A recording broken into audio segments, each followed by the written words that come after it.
This week on The Watchman, we're taking it to the Gaza border for an up-close look at the Hamas threat to Israel from the south. Over the past few years, we've had thousands of rockets fired from Gaza into Israeli communities, but now Israel has a great equalizer. It's called Iron Dome, and you'll get an up-close look at it today, only right here on The Watchman and only on TBN. Stick around.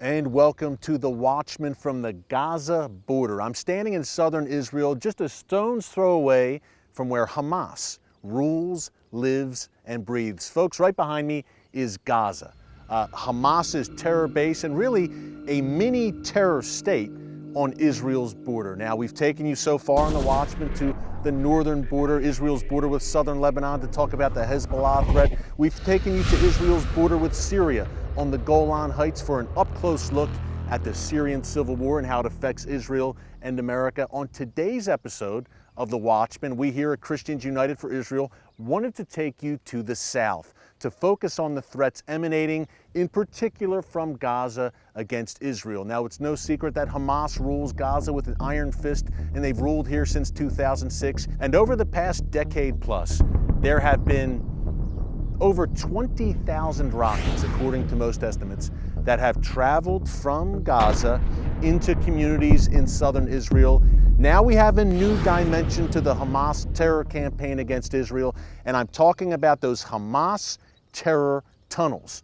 What Hamas is doing right now, and it's a very diabolical new strategy for Hamas terrorists here in Gaza, is they are digging tunnels, literally terror tunnels, underneath the border with Israel, coming from Gaza, digging tunnels underneath Israel, where I'm standing right now in southern Israel. They're digging these tunnels, and the goal is for a Hamas terrorist, quite literally, to pop up out of these tunnels in maybe the living room of a poor Israeli family here in southern Israel, and not only maybe take them hostage, but to kill them. So we have the rockets, we have the missiles, we have the terror tunnels, we have Hamas, which is also an avowed enemy of the United States, which has American blood on its hands. Hamas, which, remember, has killed dozens of U.S. citizens, as well as untold numbers of Israeli men, women, and children.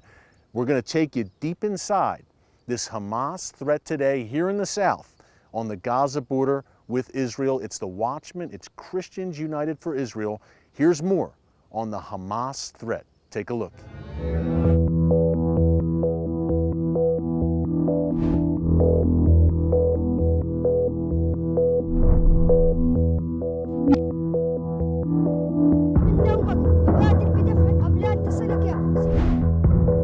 It's a scene straight from a horror movie. Allahu Akbar!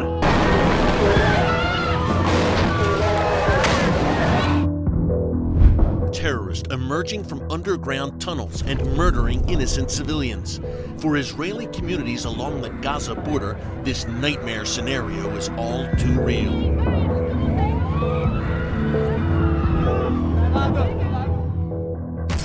The Israeli Defense Forces destroyed dozens of these terror tunnels during Israel's 2014 war with Hamas. But in recent months, they have uncovered at least 2 more.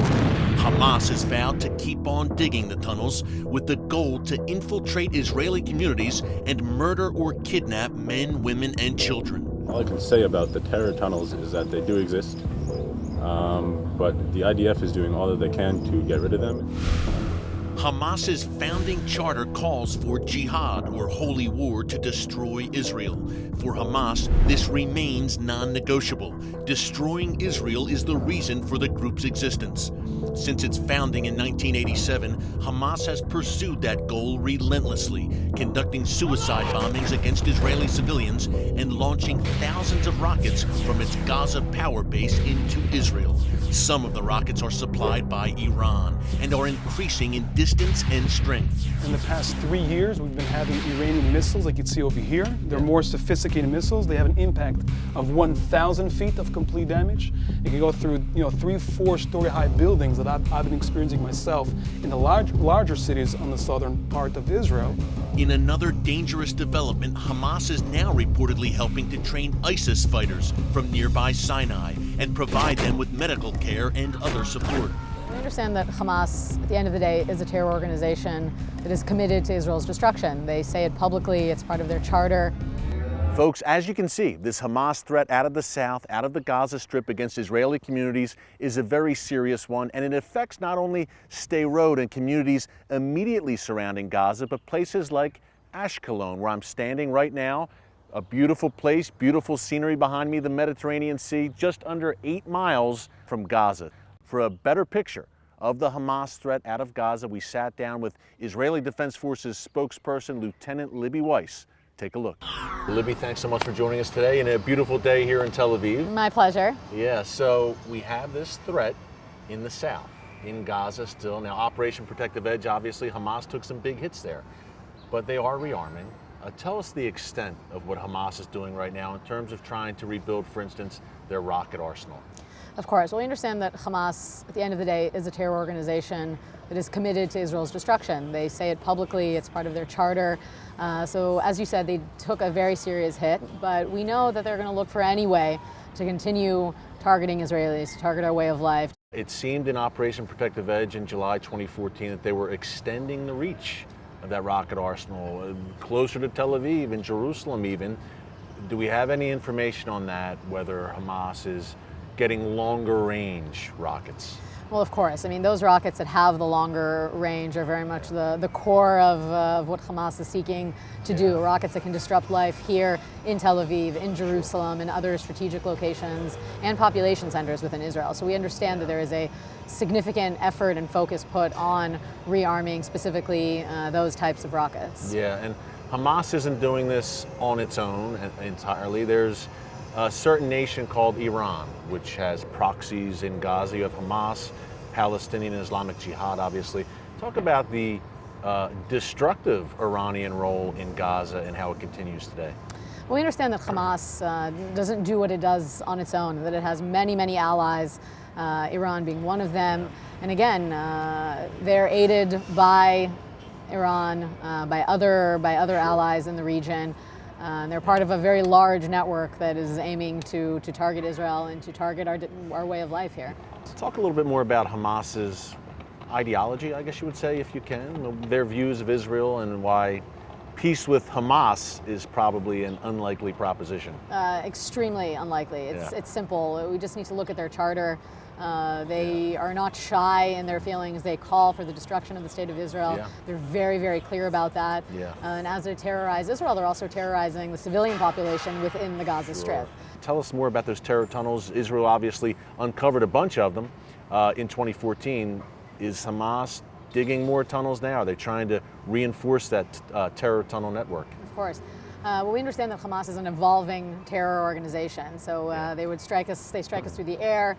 We have Iron Dome, which is able to deal with that. They attack us face to face, so to speak. And we also understand that digging tunnels for them is a strategic goal. They invest millions and millions of dollars and years and resources into doing this. So they're looking to revive this project, invest once again more resources into it to try and strike Israeli civilians anywhere they are. Yeah, and Libby, you've been in those tunnels firsthand. We've seen you on TV in those tunnels. These are not just, it's not just a little rabbit hole. Absolutely not. These are heavily fortified. Tell our viewers a little bit about, when I'm talking about terror tunnels, when we're talking about it, what these tunnels look like. This is a big deal. Yeah, these are not rudimentary tunnels that are dug in a backyard. These are advanced, engineeringly sound, architecturally sound tunnels using all of the cement that goes into the Gaza Strip that's meant for humanitarian uses, for civilian uses. A grown man can easily stand in them. tracking along the floors. These are impressively built tunnels, and there's a reason that they take years and years to be built and millions of dollars. Well, Libby, thank you so much. You're doing a great job, My and we pleasure. appreciate you being with us today. Thank you so much. Thank you. Appreciate it. Well, we have shown you the Hamas rocket threat coming out of Gaza. Now, after the break, we're going to show you what Israel is doing about it. Get ready for an up-close look at Iron Dome. You won't want to miss this. It's the Watchman. It's Christians United for Israel from Ashkelon. Only right here on TBN. Don't move. On nearly every border, Israel is surrounded by enemies that seek its destruction. Vicious terror groups like ISIS, Hezbollah, and Hamas are acquiring deadlier and more advanced weapons as Iran moves ever closer to a nuclear bomb. At the UN, the international community shuns Israel. On college campuses, Jewish students are harassed and intimidated. God's chosen people are facing an all-out assault. As a Christian, how will you answer God if you choose to do nothing?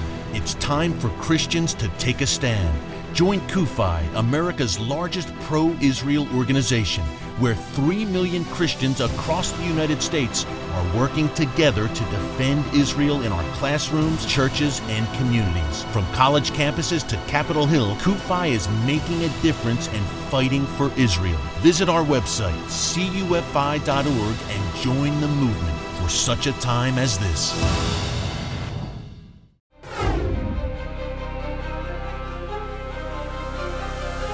And welcome back to The Watchman, only right here on TBN. From Ashkelon, Israel, a community that has been under increasing threat over the past few years by that barrage of Hamas rockets close by, just under 8 miles away from Gaza. But now Israel has a great equalizer, folks. It is called Iron Dome. It's a groundbreaking anti-missile battery, and we had a chance to visit Iron Dome, an exclusive up-close visit with Israeli Defense Forces Lieutenant Colonel Liran Cohen, who explained to us how Iron Dome works and why it is so important for Israel's security. Take a look. Well, Lieutenant Colonel, thanks so much for joining us today. Thank you for coming. Yeah, and what a great opportunity to get a look at Iron Dome. I guess first of all, Lieutenant Colonel, this is great Israeli innovation, great Israeli technology. Tell everyone how Iron Dome works.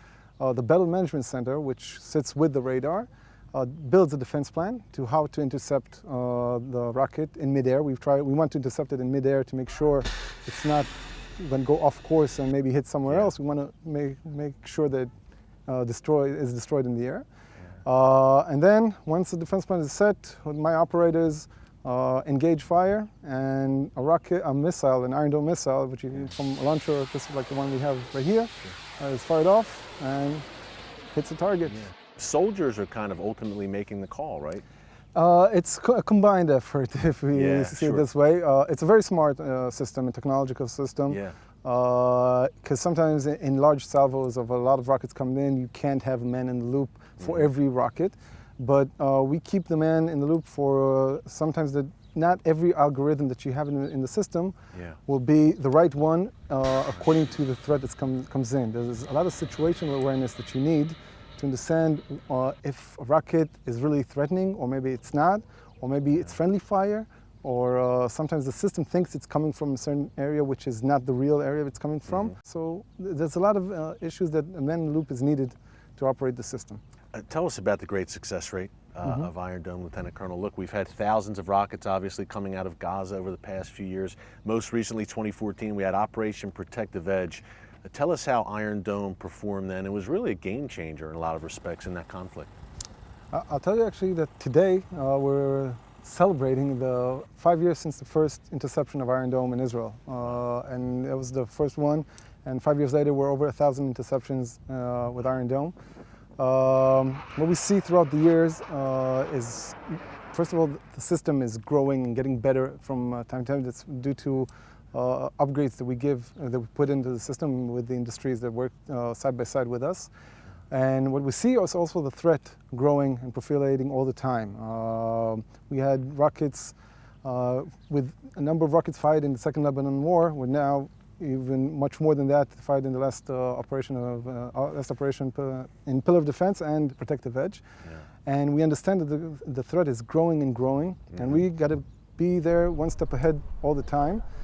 And we're trying to do that, and we're doing it, and we're getting ready for the next challenge. We're going to see a lot more rockets fighting, bigger salvos, and we're getting ready for that. It seemed in the latest round during Protective Edge in 2014 that the likes of Hamas out of Gaza, those rockets are reaching further and further. Places like Ashdod, Beersheba.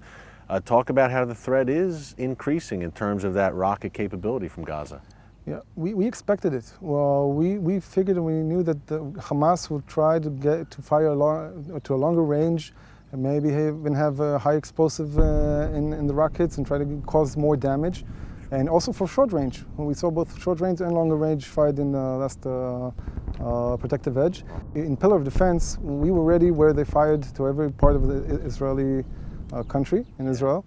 And in Protective Edge, we were there to everywhere they fired, intercepting and ready to handle that threat. And we're ready for the next escalation, next operation, trying to be one step ahead. Because unfortunately, Israel's enemies are resilient in their goals. Yeah. Yes, they are.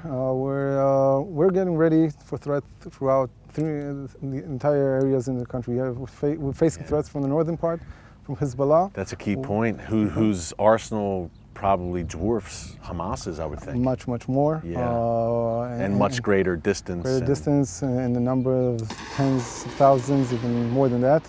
And we're getting ready for that, for intercepting the right targets that we want to intercept, and defending our strategic areas, our cities, and wherever it's needed. It's a way of life, I guess, Lieutenant Colonel, as we wrap up here, that the average American may not be able to grasp. But there's been a U.S. role in Iron Dome. Can you talk about that a bit for American viewers? There's a great role of the U.S. Iron Dome in supporting the development and equipment of Iron Dome. Due to great help of the U.S., we had more batteries that were deployed, developing greater capability of the system. And it's defending Israel, and defending Israel is sometimes defending a lot of other areas in the world. That is true. Because we're trying to prevent larger conflictations with Iron Dome. Yeah. If you think about the damage that could have been done in Protective Edge if there was no Iron Dome to Israeli property, and the way that we had to react as a country to that kind of threat, when we had no defense, I'm sure we would be in a different scenario with Protective Edge. Well, Lieutenant Colonel, thank you so much. Up next, meet a brave Israeli warrior who nearly lost his life in Gaza and then made an amazing turnaround. This is a story that will inspire you. Stick around. That's after the break here on The Watchman. Iran's rulers promised to destroy my country, murder my people. The response from nearly every one of the governments represented here has been absolutely nothing. To see evil and not call it evil is evil. Not to speak is to speak. Not to act is to act. God will not hold us harmless. Join America's largest pro-Israel organization, Christians United for Israel, on July 18th and 19th for our annual Washington Summit. You'll meet with your elected officials and hear from experts and leaders, including Pastor John Hagee, Dr. David Jeremiah, Lieutenant Colonel Oliver North, and yours truly, Erick Stakelbeck. To register for CUFI's Washington Summit, call 1-877-706-2834 or visit cufi.org. Enter the promo code WATCHMAN to attend the summit for a special discounted rate of just $75. And welcome back to The Watchman on TBN from Ashkelon, Israel. Well, in my job, I am so privileged to meet many of Israel's great warriors in the IDF, the Israeli Defense Forces, and one in particular recently had a great impact on me. His name is Captain Ziv Shilon. He nearly lost his life not far from where I'm standing right now in Gaza as a result of a terrorist attack, and then everything turned around in a miraculous way. Here's his story.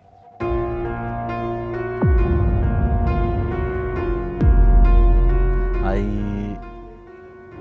always knew that I'm going to be a combat soldier in the army, and I knew that I'm going to serve my country as best as I can.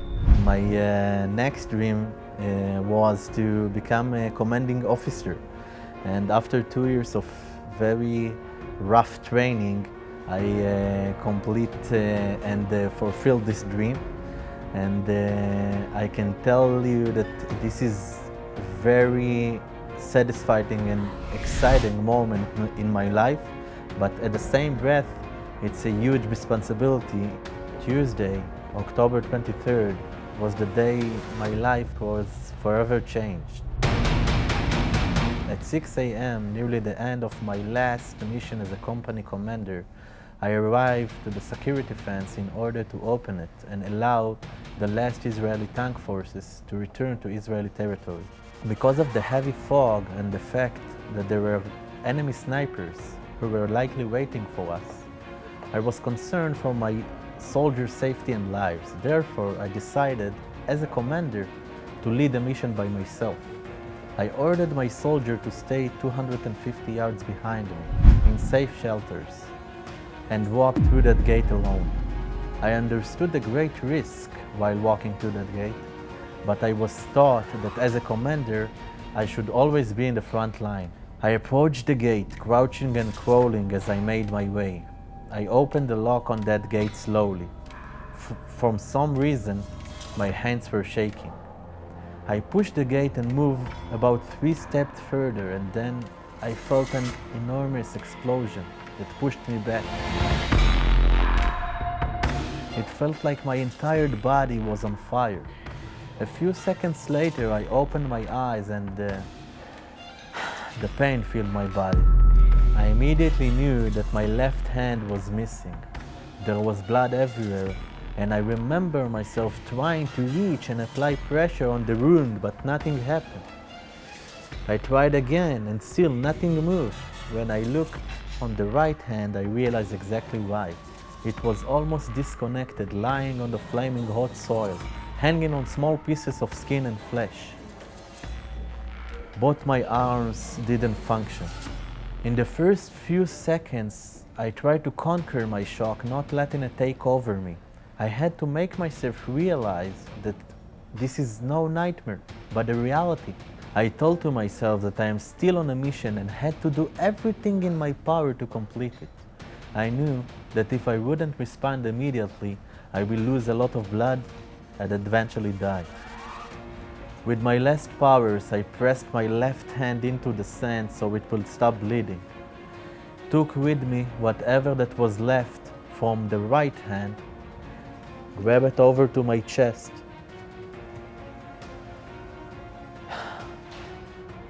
and start running with all my gear, with all my combat gear, back to my soldiers. Step by step, as the blood poured out on my body, I ran 250 yards. After a few minutes, I approached my vehicle. I can say that my soldiers were in shock.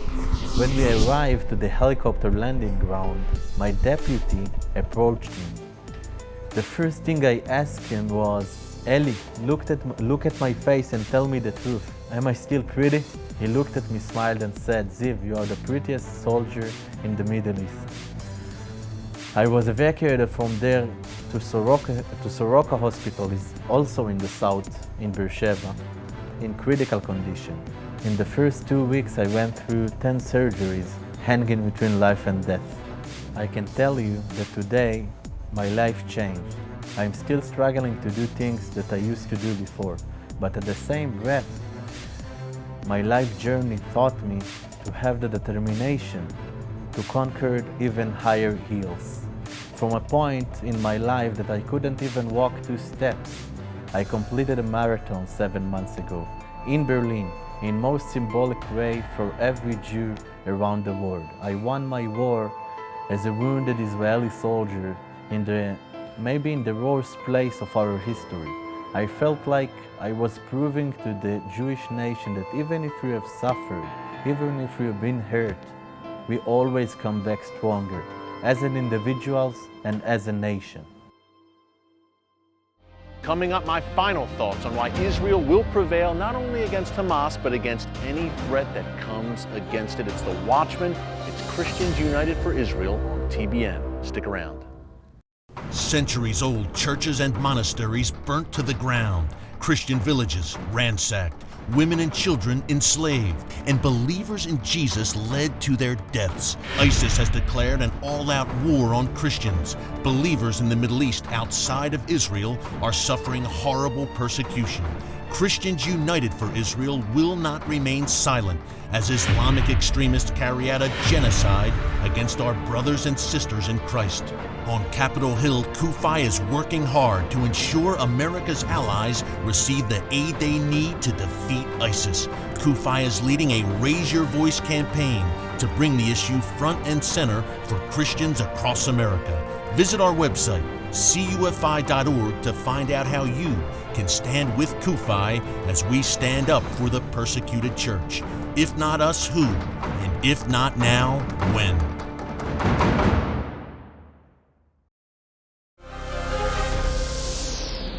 And welcome back to the Watchman from Ashkelon, Israel. Ashkelon, which is another great community here in Israel's south, along with Ashdod, Beersheba, Sderot. These are great places, folks. Just look behind me. Look at that landscape, the Mediterranean Sea here in Ashkelon. And guess what?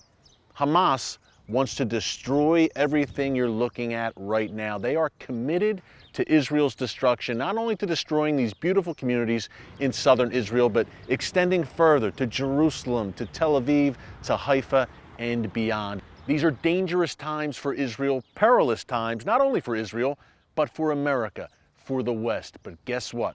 The Bible says that the God of Israel, the God of Abraham, Isaac, and Jacob, neither slumbers nor sleeps. He is a stronghold for his people in times of great trouble. Well, right now is a time of great trouble for Israel, but a time of great opportunity as well, as we're showing you here each week on The Watchman. Up next week, we're going to take you to Sderot, a place that has been probably more profoundly affected by this Hamas terror onslaught, the rockets, the missiles, the tunnels coming out of Gaza over the last several years. So Sderot has been down, but Sderot is anything but out. Part 2 next week of our 2-part series from here in Israel's south. That's next week on The Watchman. Until then, thank you for joining us here in beautiful Ashkelon, Israel. And until next time, God bless you. And remember, never hold your peace.